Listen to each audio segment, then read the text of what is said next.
Esi June, July mu isuto bremre. Hwement na ho se cold ne Catarrh wabo ebeji nipadua no afa. Ma mentire woduru a ubetumi edi cold, Catarrh, flu ene wabo so. Kopetu Cibrox ene polyvitamin ebi ehye wo dan mu ho. Polyvitamin ye nduane nduru a ubetumi afatem bia de bia baako apra wedidi ewie supplement vitamins ne nutrients no a wunya ewo aduane na wodi ne mu.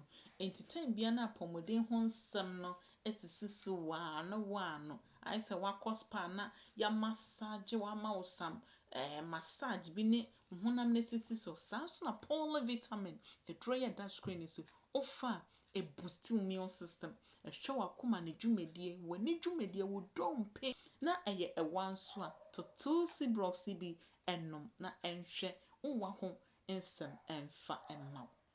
For no me ye da screen say for a purchase and also say we call La Paz Ascot Pharmacy, Little George Healthcare Ewotema Community 2.